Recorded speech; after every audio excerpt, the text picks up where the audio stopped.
Hello friends, I am Akhilesh Meena. Discuss करेंगे question number 12। Question number 12 को 4 parts में divide किया है।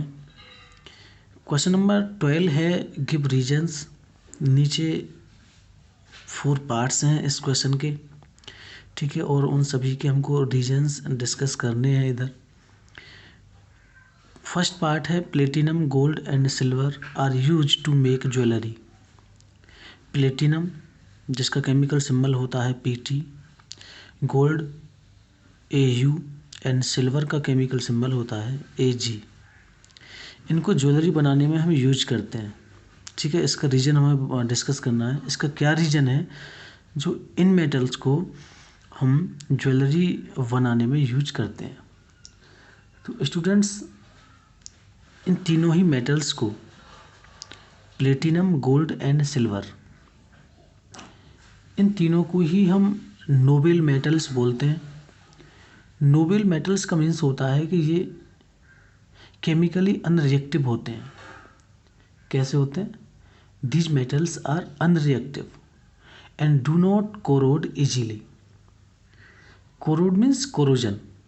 इनका जो कोरोजन है वो इजीली नहीं होता है। कोरोजन का मीन्स होता है, जैसे इसका सबसे बेस्ट एग्जाम्पल है rusting of iron. Rusting of iron मतलब आयरन पे जंग लगना, लोहे पे जंग लगना, ये रस्टिंग ऑफ आयरन है। और रस्टिंग ऑफ आयरन ये एग्जाम्पल है कोरोजन का। इस प्रोसेस को क्या बोलते हैं? कोरोजन।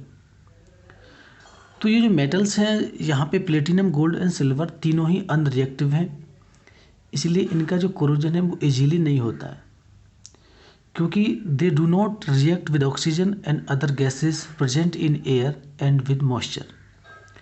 ये हमारे एयर में जो ऑक्सीजन गैस प्रेजेंट होती है एंड जो मॉइस्चर होता है, ठीक है, मॉइस्चर क्या है? वाटर की फॉर्म होती है। इनके साथ इजीली केमिकल रिएक्शन नहीं करते हैं, ठीक है। ये जो मेटल्स हैं तीनों, ये ऑक्सीजन के साथ एंड मॉइस्चर के साथ इजीली रिएक्ट नहीं करते हैं, और इसीलिए इनकी लॉन्ग टाइम तक जो शाइनिंग है वो मेंटेन रहती है, ठीक है ना। जो सिल्वर के ऑर्नामेंट्स होते हैं, सिल्वर, गोल्ड, प्लेटिनम, इनकी लॉन्ग टाइम तक, लंबे टाइम तक क्या है, इनकी जो शाइनिंग है, जो इनका जो लस्टर है वो काफ़ी टाइम तक मेंटेन रहता है, क्योंकि इन पर ऑक्सीजन एंड मॉइस्चर का इतनी जल्दी केमिकल इफेक्ट नहीं पड़ता है, ठीक है। इसलिए इन्हें हम ज्वेलरी बनाने में इनका हम यूज करते हैं, ठीक है ना। और ये क्या होते हैं? ये मेलिएबल भी होते हैं। ये जो मेटल्स हैं जिन्हें हम नोबेल मेटल्स बोल रहे हैं, ये मेलिएबल भी होते हैं। मेलिएबल का मीन्स होता है स्टूडेंट्स कि अगर इनको हैमर किया जाए तो ये थिन शीट में कन्वर्ट हो जाते हैं बिना ब्रेक हुए, ठीक है ना। इनके अंदर डक्टिलिटी होती है, ठीक है, मेलिएबिलिटी होती है, और केमिकली अनरिएक्टिव होते हैं। ऑक्सीजन एंड मॉइस्चर के साथ इतनी आसानी से केमिकल रिएक्शन नहीं करते हैं, इसलिए इनकी जो शाइनिंग है वो लंबे टाइम तक मेंटेन रहती है, ठीक है। इसीलिए इनको हम ज्वेलरी बनाने में यूज करते हैं, ठीक है। इसकी थ्योरी मैं यहाँ पे लिख देता हूँ। Platinum, gold and silver are unreactive and do not corrode easily, ठीक है ना। अनरिएक्टिव हैं, कोरोजन इजीली नहीं हो सकता। They do not react with oxygen and other gases present in air, ठीक है ना। एयर में जो गैसेस प्रेजेंट हैं और ऑक्सीजन भी इनके साथ इजीली रिएक्ट नहीं करेगी, एंड ना ही जो मॉइस्चर होता है हमारे एटमॉस्फेयर में वो भी इसके साथ रिएक्ट इजीली नहीं करता है, ठीक है। दस देयर साइन इज मेंटेन, और इनकी जो साइनिंग है, जो इनकी चमक है, ठीक है, जो इनका लस्चरिंग है वो लॉन्ग टाइम तक मेंटेन रहती है, ठीक है, सही रहती है। That is why these metals are use to make jewellery, ठीक है। और इसी रीजन की वजह से इन्हें हम ज्वेलरी बनाने में यूज करते हैं, ठीक है। और इन्हें एक चीज़ और ध्यान रखनी है आपको, मैंने अभी डिस्कस किया है कि इन मेटल्स को नोबेल मेटल्स भी बोलते हैं। नोबेल का मीन्स होता है केमिकली अनरिएक्टिव, ठीक है। इनर्ट मेटल्स भी बोल सकते हैं, नोबेल मेटल्स भी बोलते हैं, ठीक है। नेक्स्ट मूव करते हैं इस क्वेश्चन का part number V. Sodium, potassium and lithium are stored under oil. ठीक है, सोडियम जिसका केमिकल सिंबल Na होता है, potassium K and lithium Li, इनको ऑयल में रखा जाता है। ठीक है, इसका क्या रीज़न है, इसको ऑयल में क्यों रखते हैं? तो students, sodium, potassium and lithium are very reactive metals. ठीक है, जो आपने एक्टिविटी सीरीज जो स्टडी की है इस चैप्टर में, उस एक्टिविटी सीरीज में सोडियम, पोटेशियम एंड लिथियम, ठीक है, ये क्या है, उस मेटल और उस सीरीज में सबसे ऊपर रखे गए हैं। ठीक है, और सबसे ऊपर रखने का मतलब क्या है, ये मोस्ट रिएक्टिव है। ठीक है ना, वेरी रिएक्टिव मेटल्स हैं। And with H2O as well as oxygen is so violent that they catch fire.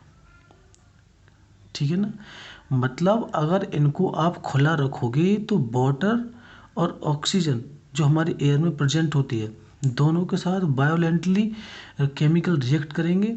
ठीक है, और ये तुरंत आग पकड़ लेंगे। ठीक है ना, दे कैच फायर, तुरंत आग पकड़ेंगे, क्योंकि due to their low ignition temperature.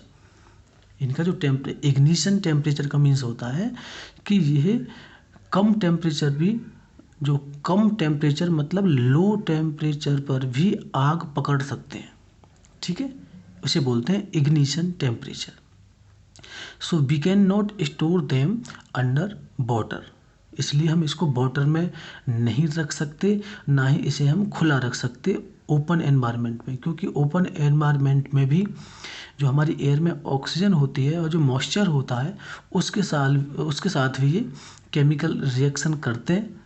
ठीक है, और केमिकल रिएक्शन करने के बाद एक पॉप साउंड के साथ यहाँ से हाइड्रोजन गैस रिलीज होती है। ठीक है, और ये जो रिएक्शन होगी वो एक्सोथर्मिक रिएक्शन होगी।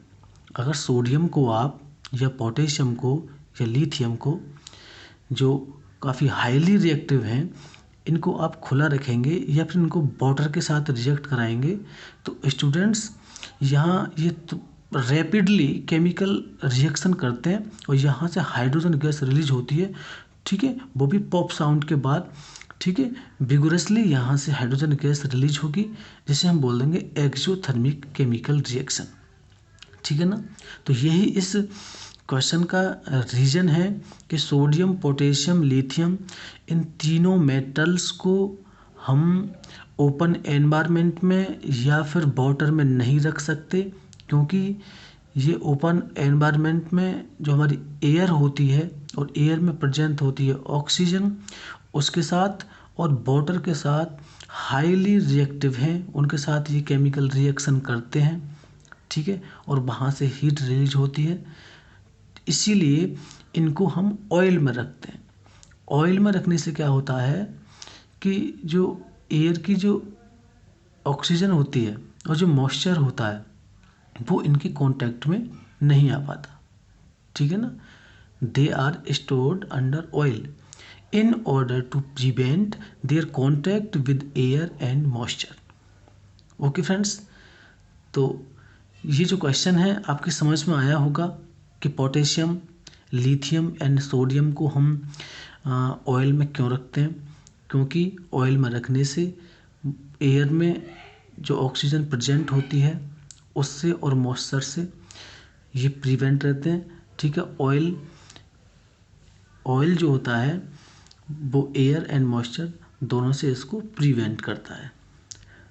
ठीक है, और अदरवाइज हम इसे ऑयल में ना रखें तो ये ऑक्सीजन एंड वाटर के साथ, वाटर मॉइस्चर के साथ ये केमिकल रिएक्शन करते हैं।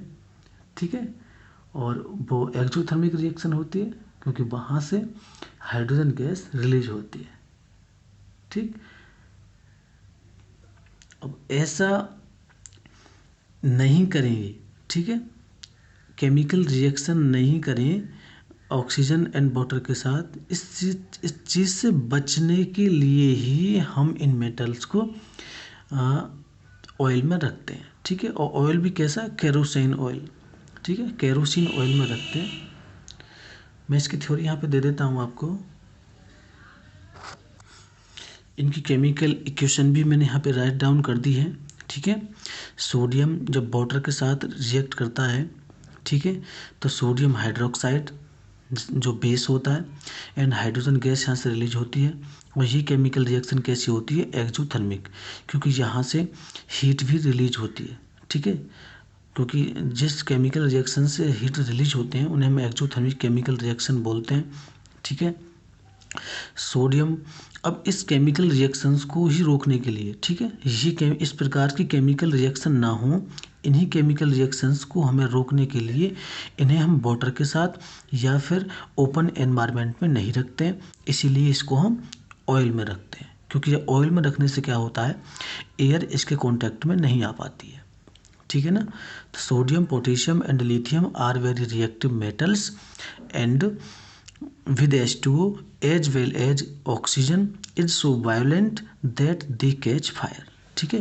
H2O एंड ऑक्सीजन इनके कॉन्टेक्ट में आने से क्या होता है, ये वायोलेंट हो जाते हैं एंड मतलब आग पकड़ लेते हैं, क्योंकि इनकी जो इग्निशन टेम्परेचर होता है वो काफ़ी लो होता है, मतलब कम टेम्परेचर पर भी ये जलने लगते हैं, ठीक है। इसलिए we can not store them under H2O, इनको हम वाटर में नहीं रख सकते। They are store under oil in order to prevent their contact with air and moisture, इनको हम ऑयल में रखते हैं। ऑयल भी केरोसिन ऑयल होगा उसमें रखेंगे, क्योंकि वो जो केरोसिन ऑयल होता है वो एयर के कॉन्टैक्ट को प्रिवेंट करता है, ठीक है। नेक्स्ट मूव करते हैं इस क्वेश्चन का part number C. Part number C है aluminium is a highly reactive metal yet it is use to make utensils for cooking. Aluminium जो होता है वो काफ़ी हाईली रिएक्टिव होता है, रिएक्टिव मेटल है, फिर भी इसको हम यूटेंसिल्स मतलब खाना पकाने वाले जो बर्तन होते हैं, ठीक है, it is use to make utensils for cooking. इसलिए मतलब हाईली रिएक्टिव होने के बावजूद भी इसको हम बर्तन बनाने में यूज करते हैं। इसका क्या रीज़न है, ठीक है, इसका हमें रीज़न देना है कि एल्यूमिनियम हाईली रिएक्टिव है, हाईली रिएक्टिव मेटल है, फिर भी इसे बर्तन बनाने में, यूटेंसिल्स बनाने में यूज करते हैं। ऐसा क्यों, इसका रीज़न हमको देना। तो स्टूडेंट्स, एल्यूमिनियम क्या है, ये हीट का गुड कंडक्टर होता है, ठीक है, और इसका जो वेट होता है वो लाइट होता है। अब वेट लाइट होता है, हीट का गुड कंडक्टर होता है। अब ये ऑक्सीजन के साथ जब इसकी रिएक्शन होती है तो ये एल्यूमिनियम ऑक्साइड Al2O3 की एक थिन लेयर अपनी सरफेस पे फॉर्म करता है। एल्यूमिनियम जब ऑक्सीजन के कांटेक्ट में आएगा तो एल्यूमिनियम ऑक्साइड फॉर्म करेगा, ठीक है, जो उसके सरफेस पे तो ऑक्सीजन के साथ रिएक्ट करके ये फॉर्म करता है एल्यूमिनियम ऑक्साइड। और स्टूडेंट्स, एल्यूमिनियम ऑक्साइड की जो लेयर होती है वो काफ़ी स्टेबल होती है and prevents further reaction of aluminium with oxygen and does not react with food. मतलब जब एल्यूमिनियम ऑक्साइड की लेयर इसके सरफेस पे फॉर्म हो जाएगी तो आगे आने वाली जो केमिकल रिएक्शंस हैं जो एल्यूमिनियम के साथ होने वाली हैं, ठीक है, वो नहीं होंगी, ठीक है, वो रिएक्शन नहीं होंगी। और जो आप फूडिंग मटेरियल्स उसमें कुक कर रहे हैं वो उसके साथ कोई भी केमिकल रिएक्ट नहीं करेगा, ठीक है ना। मतलब ये कह सकते हैं कि एल्यूमिनियम ऑक्साइड की जो लेयर होती है वो उसे रेसिस्ट करती है कोरोजन से। एल्यूमिनियम के उस यूटेंसिल को क्या करती है, कोरोजन से रेसिस्ट करती है, प्रिवेंट करती है, ठीक है।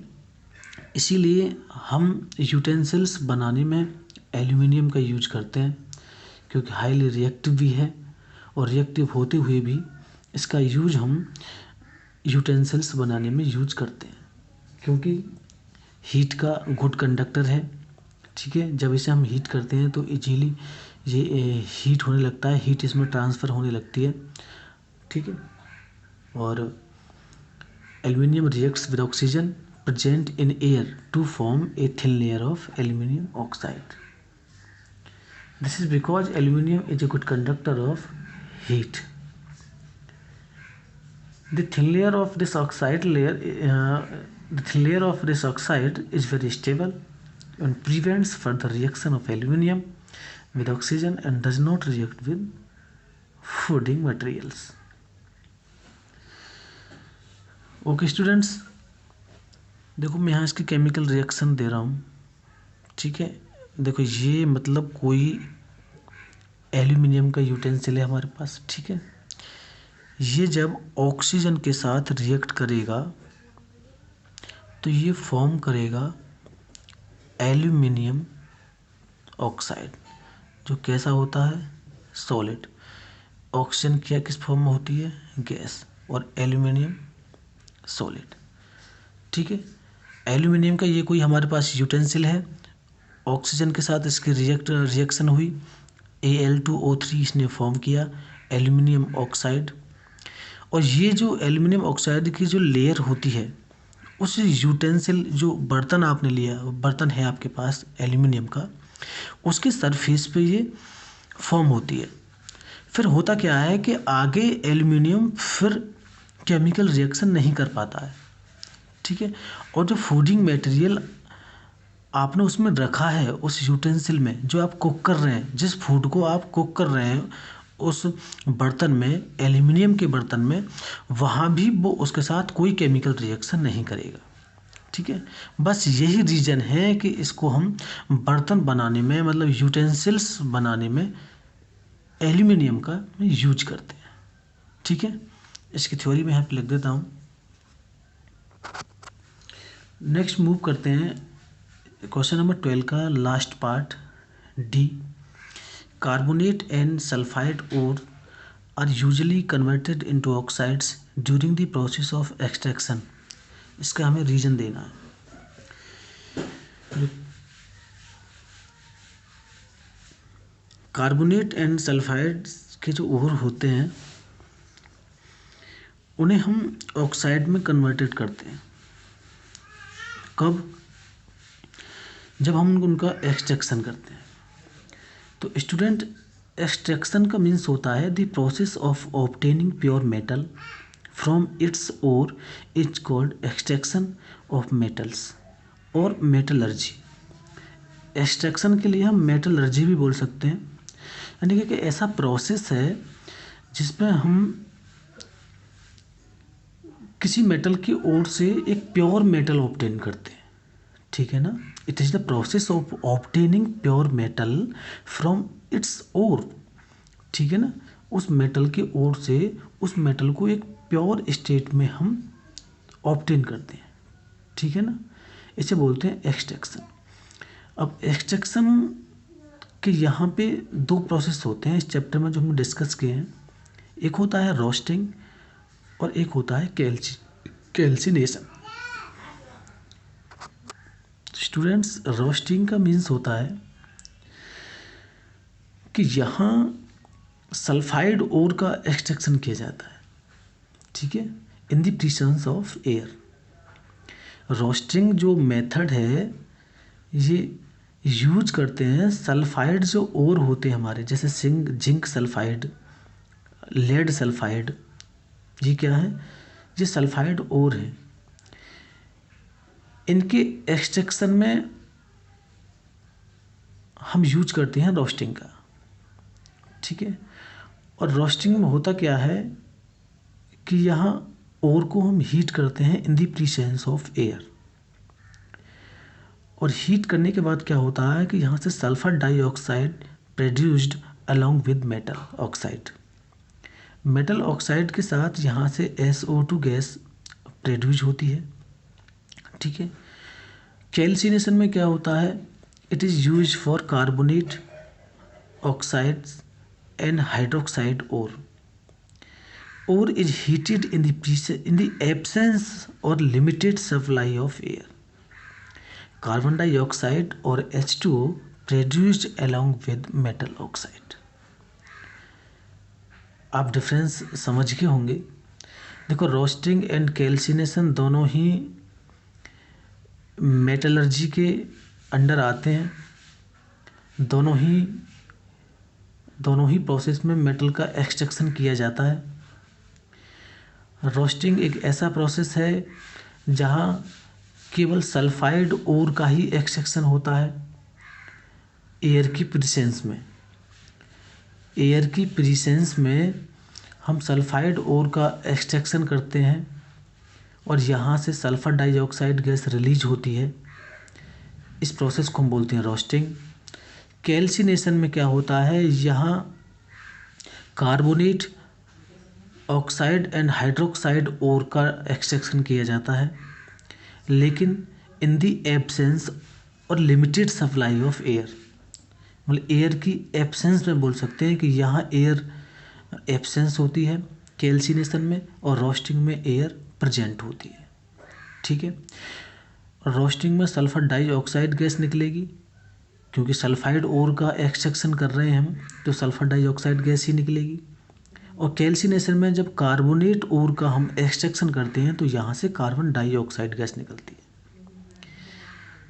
ओके फ्रेंड्स, जब कार्बोनेट मेटल का या ओर का हम जब करेंगे, कार्बोनेट ओर का जब एक्सट्रैक्शन करेंगे तो कार्बन डाइऑक्साइड गैस निकलेगी यहाँ से।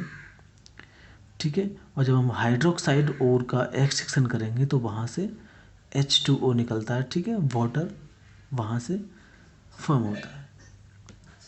तो आप ये रोस्टिंग एंड कैल्सिनेशन दोनों को समझ गए होंगे। तो स्टूडेंट्स, क्वेश्चन में पूछा गया है कि कार्बोनेट एंड सल्फाइड ओर जो होते हैं उनको ऑक्साइड में कन्वर्टेड किए जाते हैं। कब? जब उनका एक्सट्रैक्शन होता है। इसका क्या रीज़न है? तो स्टूडेंट्स, हमें प्योर मेटल ऑब्टेन करना होता है और कार्बोनेट एंड सल्फाइड ओर से हम डायरेक्टली प्योर मेटल को ऑब्टेन नहीं कर सकते। ठीक है, ये ध्यान से सुनना, मैं इसका रीज़न बता रहा हूँ। ठीक है, ये सारी स्टोरी बताने के बाद में अब जो कंक्लूजन निकला है उसे आप ध्यान से सुने। कार्बोनेट एंड सल्फाइड ओर से आप डायरेक्टली प्योर मेटल को ऑब्टेन नहीं कर सकते। आपको कार्बोनेट एंड सल्फाइड ओर पहले ऑक्साइड में कन्वर्ट करने पड़ेंगे और ऑक्साइड के बाद हमें प्योर मेटल ऑब्टेन होगा। ठीक है ना, तो बस यही इसका रीज़न था। ठीक है, carbonate and sulphide ores are usually converted into oxides during the process of extraction because metals can be easily extracted from their oxides rather than from their carbonates and sulfides। ठीक है, मतलब हम sulphides and carbonates ओर से directly मतलब हम pure metal को obtain नहीं कर सकते। हम उस मेटल के ऑक्साइड से मेटल को ऑब्टेन करेंगे प्योर स्टेट में। ठीक है, it is easier to obtain metals from their oxides than from their carbonates and sulphide directly. ठीक है, therefore the carbonates and sulphide ores are first converted to oxides for extracting the metals. Okay friends, तो हमें sulphides and carbonates ओर की compare में oxides ओर से pure metal को obtain करना easy है। इसलिए हम क्या करते हैं, सल्फाइड एंड कार्बोनेट्स ओर को सबसे पहले हम ऑक्साइड ओर में कन्वर्ट करते हैं, उसके बाद हम मेटल का एक्सट्रैक्शन करते हैं। ठीक है, प्योर स्टेट में मेटल्स को ऑब्टेन करते हैं। ठीक है ना, आई होप ये इस क्वेश्चन के चारों पार्ट्स आपके समझ आए होंगे। ठीक है, वीडियो आपको अच्छा लगता है तो लाइक कीजिएगा। ठीक है, ऐसी ही वीडियो और देखने के लिए, ठीक है, इसका बेनिफिट लेने के लिए आप हमारे channel Akhilesh the chemistry hub को सब्सक्राइब कीजिएगा। ठीक है, और अपने फ्रेंड्स में इस वीडियो को शेयर कीजिएगा। Thanks for watching.